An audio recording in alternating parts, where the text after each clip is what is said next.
오늘 말씀은 디모데전서 6장 3절에서 10절 말씀입니다. 누구든지 다른 교훈을 하며 바른 말 곧 우리 주 예수 그리스도의 말씀과 경건에 관한 교훈을 따르지 아니하면 그는 교만하여 아무것도 알지 못하고 변론과 언쟁을 좋아하는 자니 이로써 투기와 분쟁과 비방과 악한 생각이 나며 마음이 부패하여지고 진리를 잃어버려 경건을 이익의 방도로 생각하는 자들의 다툼이 일어나느니라. 그러나 자족하는 마음이 있으면 경건은 큰 이익이 되느니라. 우리가 세상에 아무것도 가지고 온 것이 없음에 또한 아무것도 가지고 가지 못하리니 우리가 먹을 것과 입을 것이 있은즉 족한 줄로 알 것이니라. 부하려 하는 자들은 시험과 올무와 여러 가지 어리석고 해로운 욕심에 떨어지나니 곧 사람으로 파멸과 멸망에 빠지게 하는 것이라. 돈을 사랑함이 일만하게 뿌리가 되나니 이것을 탐내는 자들은 미혹을 받아 믿음에서 떠나 많은 근심으로써 자기를 찔렀도다. 아멘.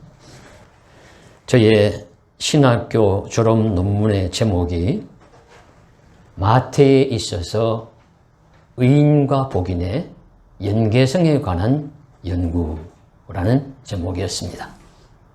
관로를 하고 마태복음 5장 6절 10절을 중심으로, 마태복음 5장 6절 10절이 무슨 말씀이냐 하면은 의에 줄이고 목마른 자는 복이 있나니 라는 말씀이고요.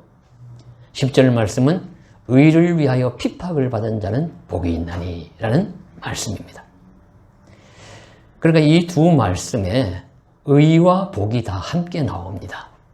그래서 마태복음을 중심으로 의인은 어떤 사람이며 복인은 복받은 사람은 어떤 사람인가를 밝히고 의로운 사람과 복받은 사람의 그 관계가 어떻게 되느냐, 어떤 연관성이 있느냐 하는 것을 밝히는 것이 논문의 주 목적이었습니다. 그래서 논문을 쓰게 되면은 지도교수와 몇 번 지도를 받고 면담을 하게 되어 있습니다. 그래서 날짜를 정하고 갔더니만은 당시에 지도교수님이 나이가 많으셔서 그러신지 제대로 잘 읽어보지 않으신 것 같아요. 그래서 말하면 그러냐 하는데 보조 지도교수로 곁에 조교수급 되는 젊은 교수님이 있었습니다. 그분은 세심히 읽어보았던 것 같습니다. 그래 하나하나 질문도 하고 지적도 하면서 그렇게 언급을 하며 권면을 하는 가장 중심적인 내용 중에 하나가 잘 읽었다고 하면서 연계성의 의미에 대해서 세심히 묻고 자신이 생각할 때는 연계성이라는 말보다는 의인과 복인의 상관성에 관한 연구라고 하는 것이 좋겠다. 그래서 하나님이 보시는 의인이 진정한 복을 받은 사람이라는 그런 상관성이 있다는 연구로 결론을 짓는 것이 좋지 않겠느냐라고 권유를 했습니다. 그런데 제가 또 조 교수님이 주장한다고 해서 고집을 피우면서 나는 연계성이 좋습니다 하면서 그냥 그대로 했어요. 그대로 하면서 이후에 지나오면서 종종 생각이 납니다. 내가 잘못했구나. 연계성이라는 말보다는 상관성이라는 말이 더 쉽고 명확하니까 그렇게 바꿀 걸 하는 생각이 종종이 납니다. 그러면서 이런 경험이 있었기 때문에 어떤 서로 관련이 되는 개념이 나올 때 서로 내밀히 관련이 있음을 밝히는 상관성을 밝힌 일이 중요하다 하는 그런 깨달음을 얻게 되었고, 그래 말씀을 읽거나 어떤 일들에 대해서 어떤 서로 유사하거나 다른 두 개념에 대한 상관성에 대해서 자주 생각을 하게 되었습니다. 그래서 오늘 말씀도 읽으면서 특히 6절 말씀에 그러나 자족하는 마음이 있으면 경건은 큰 이익이 되느니라 할 때 경건은 자족하는 마음이 있는 자에게 큰 이익이 된다. 경건과 자족이 함께 나와요. 그래서 이 말씀이 확 들어오면서 이 경건과 자족에 대한 상관성에 대해서 밝히는 것이 말씀의 중요한 메시지가 아닐까 깨닫게 되어서 경건과 자족의 상관성에 대해서 우리가 말씀을 나누고, 그러니까 경건이 무엇인지 자족이 무엇인지를 먼저 밝히고 이 둘 사이에는 어떤 내밀한 관련이 있는지를 밝힘으로써 바울이 디모데에게 주시고자 했던 메시지, 하나님이 오늘 우리들에게 주시고자 하시는 메시지가 무엇인지를 밝히는 것이 오늘 우리가 헤아리고자 하는 말씀의 내용입니다. 그래서 먼저 경건이란 무엇이냐 하는 것을 살펴보아야 하겠습니다. 오늘 말씀에서도 경건이란 말이 3절, 5절, 6절에 나옵니다. 예수 그리스도의 말씀과 경건에 관한 교훈, 경건을 이익의 방도로 생각하는 자들, 또 경건은 큰 이익이 됩니다. 이렇게 세 번이 나오는데, 경건이란 말은 헬라어로 유세베이아, 영어로는 경건한 하면 고드리, 또 경건하면 고드리네스. 그러니까 Godly 하니까 결국 신성, 영성, 신적인 것을 의미하는 것이 우리 경건이라는 표현입니다. 사전적인 의미로는 다른 사람에 대하여 하나님의 사랑을 발휘하는 것이라고 말씀하기도 하고, 또 어떤 사전에서는 우리 기독교에서 방탕한 삶과 대조되는 그리스도인의 도덕적인 삶을 의미한다 라고 설명하기도 합니다. 그래서 경건이라는 말은 우리 기독교에서 우리 대표적인 우리 용어입니다. 아주 중요한 또 개념입니다. 그래서 우리는 보통 믿음이 좋고 삶이 훌륭한 성도를 향하여 경건한 사람이라고 하는데요. 성서에서 경건이란 어떤 경우에 사용하는지 몇 군데를 살펴보면은, 먼저 아기 예수님이 나심을 기다리던 예루살렘에 살던 시므온이라는 사람에게 경건하다는 표현을 했습니다. 누가복음 2장 25절에 이 사람은 의롭고 경건하여 이스라엘의 위로를 기다리는 자라. 아기 예수님을, 그러니까 메시아를 기다린 거죠. 하나님 말씀의, 구약 성경의 말씀에 의지해서 메시아를 기다리면서 하나님의 약속을 믿고 기다리는 그런 사람을 경건한 사람이라고 표현을 하고요. 또 사도행전 10장 2절에서는 고넬료와 같은 사람, 이걸 경건한 사람이라고 표현합니다. 그래서 곧 10장 2절에 그가 경건하여 온 집안과 더불어 하나님을 경외하며 백성을 많이 구제하고 하나님께 항상 기도하더니, 그러니까 백성을 많이 구제하고 하나님을 잘 경외하고 많이 기도하고 하는 사람을, 이런 고넬료와 같은 사람을 경건한 사람이라고 표현을 합니다. 그리고 우리 사도행전 후반부나 그리고 바울 서신에 오면은 경건하지 않은 사람은 불신자라고 의미해요. 불신자는 경건치 않은 사람, 그리고 경건한 사람은 그리스도인, 신자를 의미합니다. 그러면서 디모데전서 3장 16절에서는 특별하게 경건에 특별한 의미를 부여를 하고 있는데, 그도다 경건의 비밀이여 그는 육신으로 나타난 바 되시고 영으로 의롭다함을 받으시고 선사들에게 보이시고 만국에서 전파되시고 세상에서 믿음 받으시고 영광 가운데서 올라지셨느니라 함으로써 경건이라는 것이, 경건의 비밀이라는 것이 다름이 아니라 예수님의 삶, 예수님의 삶을 이해하고 예수님의 그 삶의 신비를 깨닫는 것이 경건의 비밀을 안다고 그렇게 표현을 하고 있습니다. 그러니까 경건이란 말은 예수님의 신비한 삶을 이해하고 믿는 것을 의미하고, 그것을 믿고 예수님 닮아가는 사람을 경건한 사람이라고 말할 수 있습니다. 이것은 오늘 3절 말씀에서도 그대로 증명이 됩니다. 3절에 우리 주 예수 그리스도의 말씀과 경건에 관한 교훈. 여러분, 예수님의 전체의 모습을 이야기할 때 두 가지죠. 하나는 예수님의 말씀, 하나는 예수님의 삶이에요. 그런데 오늘 말씀해 보시면 예수님의 말씀과 경건하니까 이 경건 대신에 예수님의 말씀과 삶을 넣어도 똑같은 의미입니다. 그러니까 경건이라는 것은 다른 것이 아니라 예수님의 삶을 의미하는구나. 예수님처럼 닮아가는 것이 경건이구나. 예수님 따라 사는 것이 경건이구나 하는 것을 우리가 알 수 있습니다. 그래서 저는 경건을 이렇게 정의를 하고자 합니다. 경건이란 하나님의 말씀을 실천하는 능력이요. 그 다음에 두 번째로는 하나님 예수님을 삶을 닮아가는 것이다. 그래서 예수님을 닮아가는 사람은 경건한 사람입니다. 예수님의 말씀을 실천하는 힘을 가진 사람은 경건한 사람입니다. 이런 사람은 믿음이 좋고 삶이 아름답죠. 그래서 시므온이나 고넬료, 디모데와 같이 직접적으로 지목하지 않는다 하더라도 믿음이 좋고 하나님의 말씀대로 살고자 힘쓰는 사람은 모두 경건한 사람입니다. 따라서 우리도 경건한 사람이 되기를 힘써야 합니다. 그래서 오늘 말씀 바로 다음 구절에 바울은 이런 권면을 합니다. 11절에 보시면요. 오직 너 하나님의 사람아 이것들을 피하고 경건과 믿음과 사랑과 인내와 온유를 따르며 믿음에 선한 싸움을 싸우라. 사랑과 믿음과 인내와 온유가 얼마나 귀한 덕목입니까? 근데 그 앞에 경건이라는 말을 썼어요. 경건을 따르며. 그러니까 얼마나 경건이 그리스도인에게 기독교에서 중요한지를 강조하시고 있습니다. 그리스도인의 경건은 그만큼 중요합니다.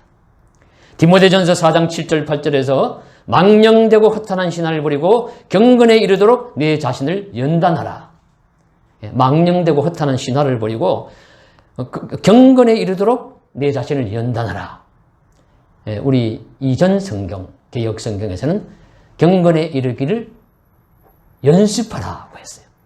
연습하는 것이 한번 해보는 것과 같은 그 의미가 약하니까 좀 이렇게 해석해서 안 되겠다 해서 그 다음에 우리가 해석을 할 때는 훈련하라라고 해석으로 사용했어요.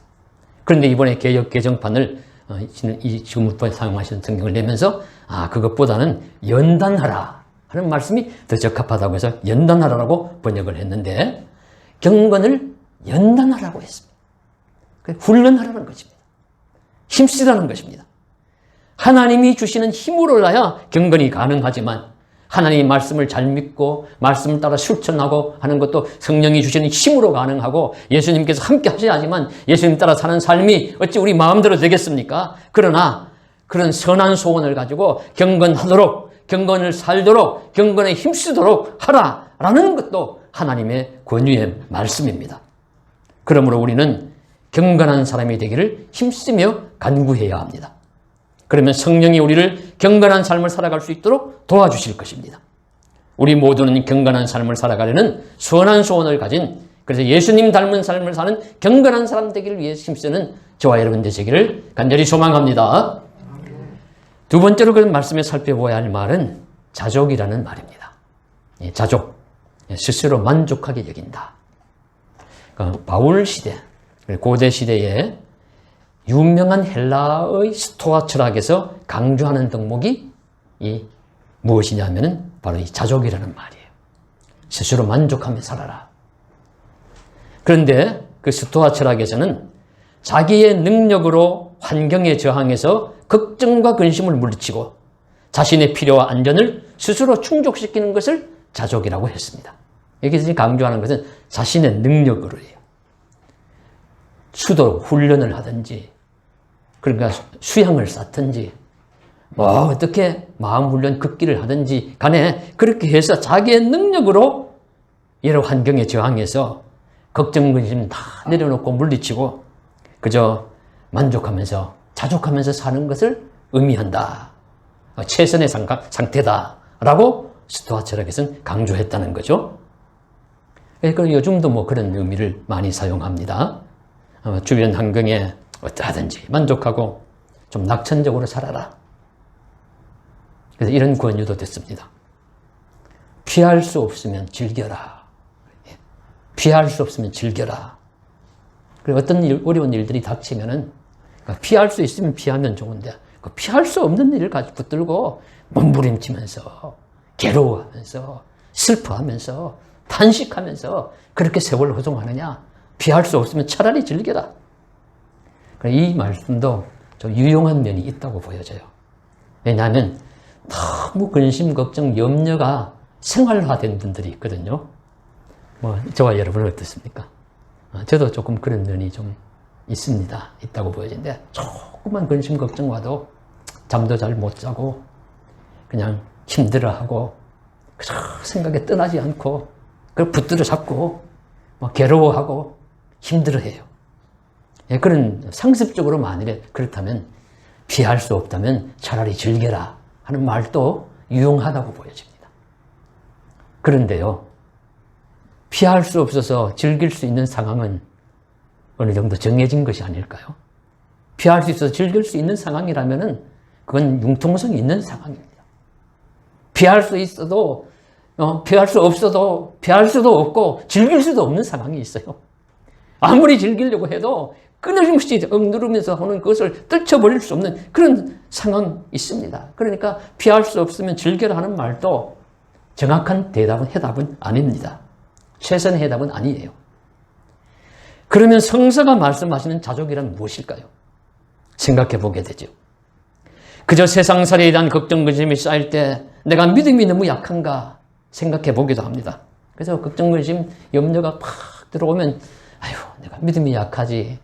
믿음이 너무 약하지. 믿음을 강하게 해야지 하면서 반성도 하지만 참 세상에서 우리가 자족이라는 말을 사용하는 것하고 신앙에서 우리가 자족이라는 말을 사용하는 것하고 좀 차이가 있습니다. 우리 신앙에서는, 성경에서는 자족을 세상적인 것에 근거 찾지 않고 세상의 물질적인 부나 세상 권세 어떤 사람에 의존하거나 스스로 마음을 다스리기보다는 하나님이 주시는 힘과 능력 안에서 안전함을 찾는 것, 이것을 자족이라고 봅니다. 내 스스로 마음을 다스리기보다는 주님이 성령이 주시는 마음입니다. 안전과 평안과 기쁨을 주님이 주실 때 우리는 자족할 수 있다고 믿습니다. 오늘 본문 7절 말씀해 보시면은 우리가 세상에 아무것도 가지고 온 것이 없으며 또한 아무것도 가지고 가지 못하리니 우리가 먹을 것과 입을 것이 있은즉 족한 줄을 알 것이니라. 이거 보면 이제 세상에서 말씀하시는 자족 같아요. 먹을 것, 입을 것, 아무것도 가지고 온 것이 없는데 그 정도만 있어도 그저 자족하면서 살아라. 근데 이 말씀은 우리가 아까 나눈 그 경건한 사람이 가져야 할 덕목이라는 말씀이 전제가 되어 있습니다.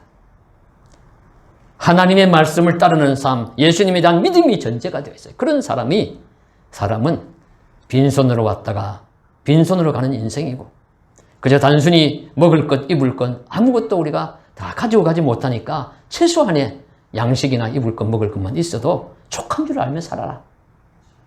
그것이 경건의 유익이 된다 하는 말씀으로 가르쳐 주시니까 이 경건이라는 예수 잘 믿고 예수님 따라 사는 삶, 하나님 말씀의 능력을 실천하는 힘이 있는 사람에게 해당되는 말씀입니다. 그러니까 예수 없는 자족은 없다.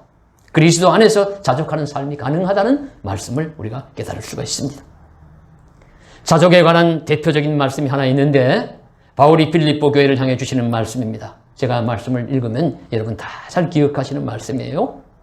내가 궁핍함으로 말하는 것이 아니라 어떠한 형편에서든지 나는 자족하기를 배웠노니 나는 비천에 처할 줄도 알고 풍부에 처할 줄도 알아 모든 일 곧 배부름과 배고픔과 풍부와 궁핍에도 처할 줄 아는 일체의 비결을 배웠노라. 내게 능력 주시는 자 안에서 내가 모든 것을 할 수 있느니라. 예수 믿는 성도로서 바울의 인생 고백이라고 할 수 있습니다. 바울은 감옥에 있으면서도 이 편지를 썼습니다. 그래서 세상 바깥 사람들에게 기뻐하면서 하시오. 나도 기뻐하면서 합니다. 사람들이 보면 이상할 것 아니에요? 불편하게 살면서 힘들게 살면서 기쁘다고 하고 다른 사람 보고도 기뻐하라니 이게 말이 되느냐? 이상한 거 아니냐? 바울은 진심입니다. 그 이유를 밝히는 거예요. 나는 풍부하든지 비천하든지 배부르든지 굶주리든지 옥에 있든지 있어서 부자유하든지 아니면 밖에서 자유롭게 살든지 관계없다는 거죠.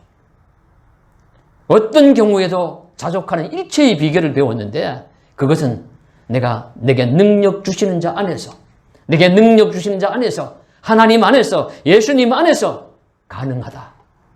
할 수 있다 하는 말씀입니다. 그래서 내게 능력 주신 자에서 내가 모든 것을 할 수 있다는 말씀은 우리가 뭐 기적 같은 일들을 행한다는 그런 뜻이 아니고요. 어떤 형편에서든지 나는 견딜 수 있다. 욥처럼 살아낼 수 있다. 그런 뜻입니다. 내게 능력 주신 자 안에서 나는 견뎌낼 수 있어. 하나님이 내게 힘 주시니까 나는 살아갈 수 있어. 이런 의미가 내게 능력 주신 자 안에서 내가 모든 것을 할 수 있다는 그런 의미입니다.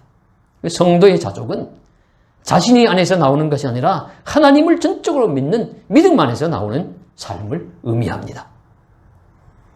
성도 여러분, 얼마나 힘드십니까? 그 걱정, 근심 얼마나 많으십니까? 천석군, 만석군도 걱정이 천개, 만개 있다 하고요. 가지 많은 나무 바람 잘 날 없다고 자녀가 많으면 풍성풍요하지만 또 그만큼 걱정, 근심거리도 있게 마련입니다. 이번 명절 지나시면서 이런 걱정 저런 걱정 한두 보따리씩 안고 또 지나오셨을 거예요. 그럴 때 이 말씀을 기억하십시오. 내가 궁핍함으로 말하는 것이 아니라 어떤 형편에서든지 나는 자족하기를 배웠느니 풍부에 취할 줄도 알고 비천에 취할 줄도 알고 일체의 비결을 배웠습니다. 내게 능력 주신 자 안에서 내가 모든 것을 할 수 있습니다. 이런 믿음을 가지고 우리의 모든 걱정, 염려, 근심을 예수 이름으로 쫓아버릴 수 있기를 주의 이름으로 간절히 소망합니다. 다윗의 시편에서도 그런 고백을 찾을 수 있어요. 악을 행하는 자들 때문에 불평하지 말며 불의를 행하는 자들 시기하지 말라. 여호와를 의뢰하고 선을 행하라. 땅에 머무는 동안 그의 성실을 먹을거리로 삼을지어다. 여호와를 기뻐하라. 그가 내 마음의 소원을 이루어주시리로다. 여호와를 의뢰하라. 여호와를 믿으라. 여호와께 맡기라. 그렇게 말씀합니다. 시편 37편에 나오는 말씀이죠. 저는 이 말씀이 놀랍다고 봅니다. 왜 놀라우냐 하면은 다윗과 같은 사람은 저런 사람에게도 걱정거리가 있는가 싶어요. 다윗은 팔방미인입니다. 거의 인간적인 조건에서 완벽한 인간입니다. 죄를 짓지 않아서 완벽한 인간이 아니고 그러니까 그가 갖춘 것이 너무 완벽하다는 겁니다. 다윗은 고대 시절의 장수로서 싸웠다 백전백승하는 전쟁의 용사입니다. 거기다 인물 좋지요. 그리고 왕으로서 가진 것 많지요. 지혜로워서 지혜롭죠. 처세술 좋지요.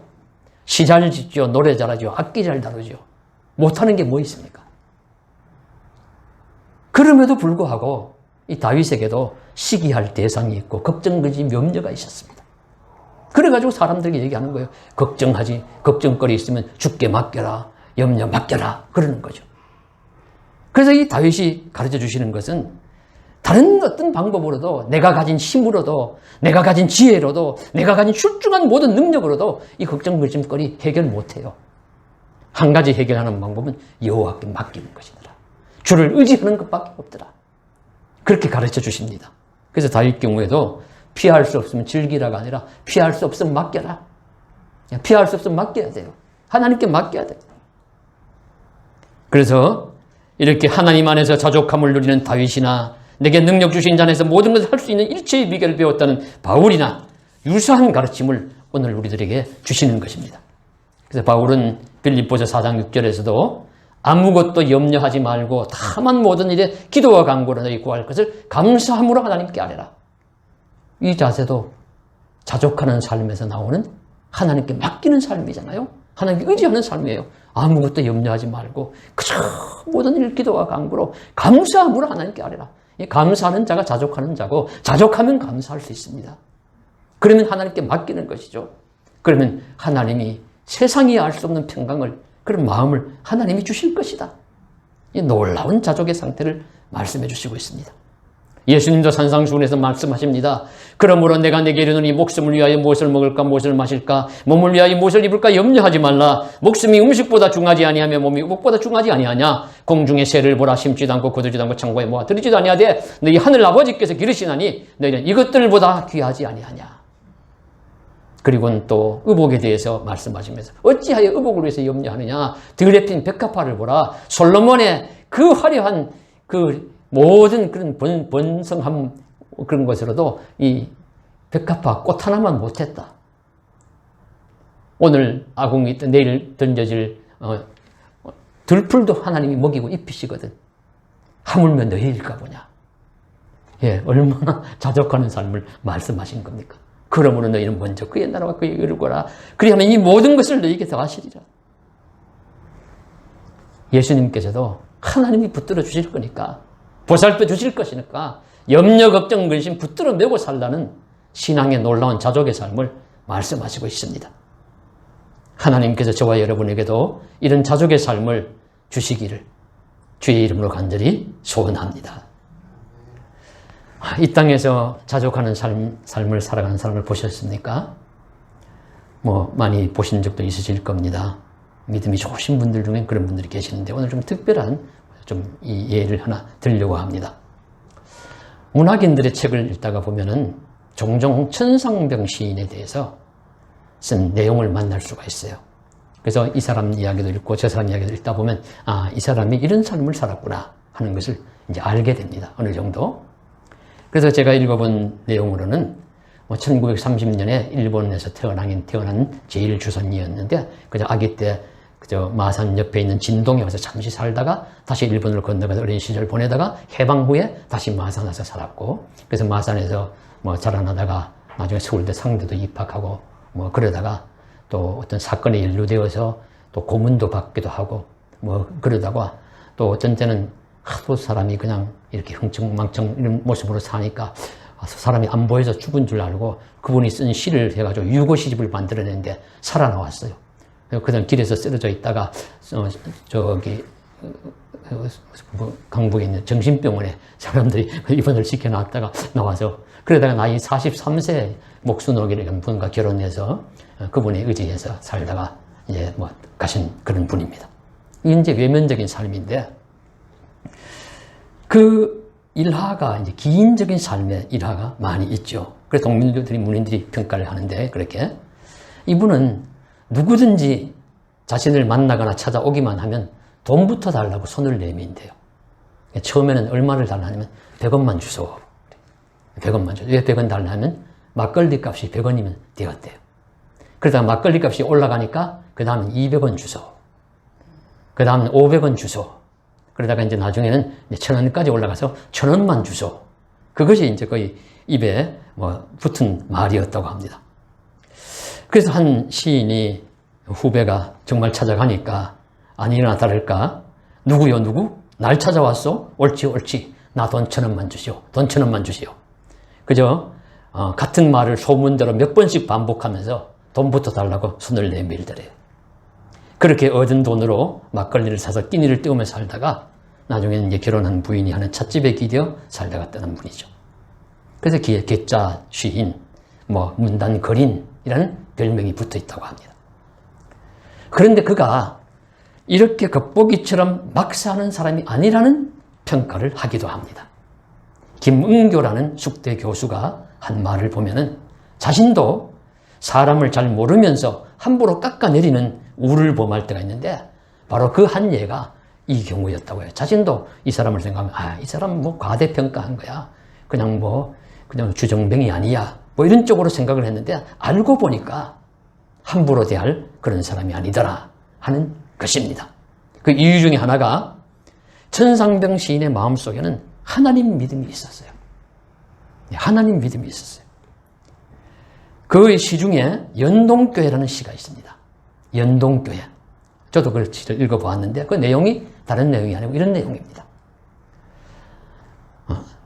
자신은 약 30년 동안 명동 천주성당에 다니는 어엿한 천주교 신도인데 결혼을 하니까 아내가 연동교회를 다녀서 연동교회를 나가자고 하는데 나는 고집을 피우면서 혼자 명동성당에 다녔다. 그러다가 어느 날 새벽에 연동교회 담임 목사님 김형태 목사님의 설교를 듣는데 말씀이 너무 좋더라는 거예요. 그래서 그날 이제 감동을 받고는 한번 내가 연동교회를 나가봐야 되겠다 하고 연동교회를 가보니까 예배당도 아늑하고 구조도 아담하고 목사님 말씀도 마음에 들고 해서 나는 앞으로 연동교회를 계속해서 나가겠다. 그러나 나는 개종은 하지 않겠다. 배신자 소리를 듣기 싫어서.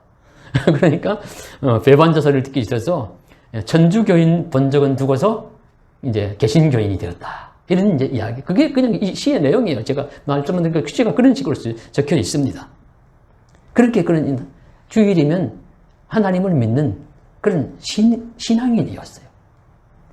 그래서 그런 내력 속에서 귀천이라는 참으로 아름다운 시가 탄생한 것 아니겠습니까? 나 하늘로 돌아가리라.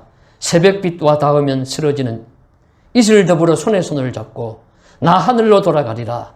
노을빛 함께 단둘이서 기슭에서 놀다가 구름 손짓하면은 나 하늘로 돌아가리라. 아름다운 이 세상 소풍 끝내는 날 가서 아름다웠다고 말하리라. 저는 제가 읽은 시 중에서 이만큼 아름다운 시 본 적이 없어요. 그 유명한 시인들 많이 봤지만 나 하늘로 돌아가리라. 천국을 본향으로 생각을 하면서 그런 믿음을 그 귀천한 시 옆에 제목이 주일이에요. 귀천 주일. 예. 유명한 구절이죠. 마지막 구절은 더 아름다운 이 세상 소풍 끝내는 날.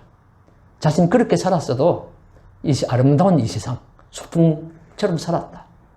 얼마나 자족하는 삶이에요. 이 자족하는 삶이 그 하나님 믿음 마음속에 속에 있는 그 바로 그 하나님 믿음 있었기 때문에 가능한 일 아니겠습니까?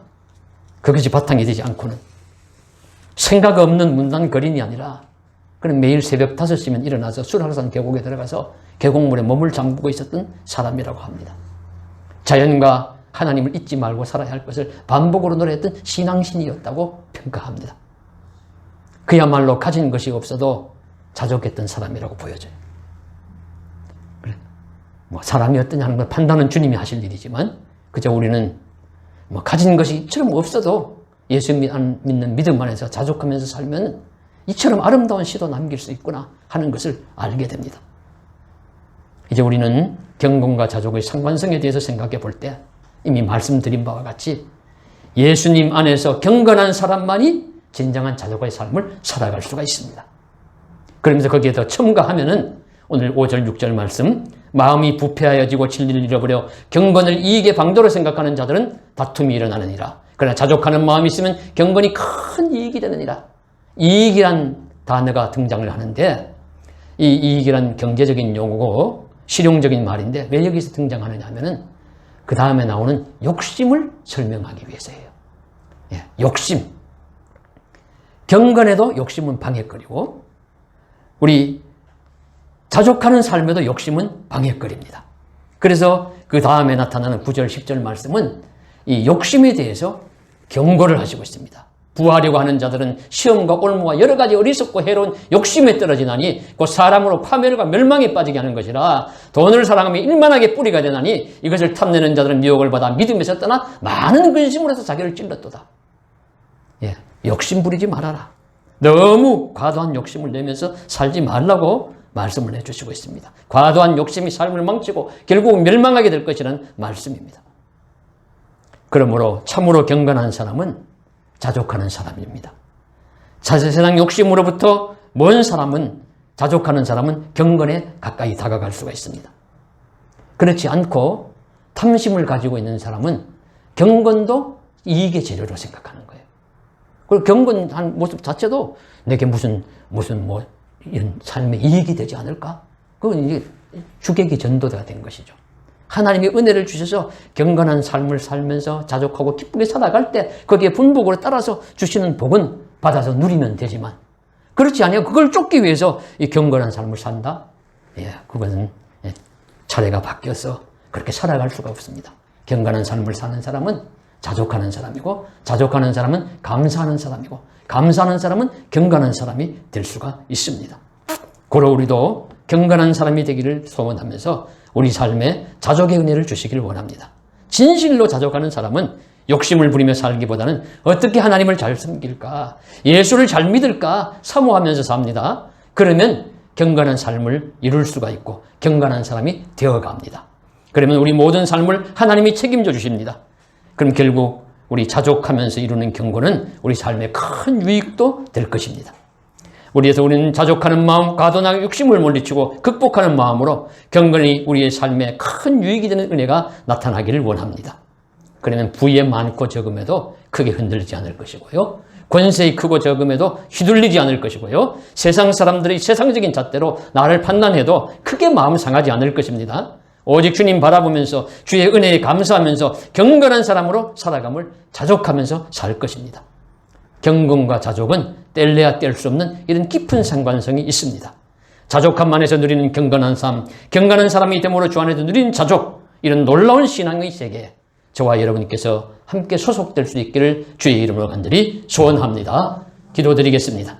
사랑하는 하나님 아버지, 예수님의 하나님의 말씀을 실천하는 힘, 또 예수님을 닮아 따라가는 삶을 살아가는 경건 우리에게 허락해 주시고, 주님이 주시는 힘으로 말미암아 그리스도 예수 안에서 누리는 능력으로 말미암아 모든 것을 할 수 있다는 자족함, 풍부의 빛에 처할 줄도 아는 자족함, 경건을 이익의 재료로 생각하는 것이 아니라 결국엔 경건하게 살고자 힘쓰고 또 그리고 자족하며 살아갈 때 주시는 분복으로 누리는 유익이 우리에게 나타나게 하여 주시옵소서. 도와주시길 원합니다. 힘주실 줄 믿습니다. 주 예수님 이름 받들어 간절히 기도드리옵나이다. 아멘.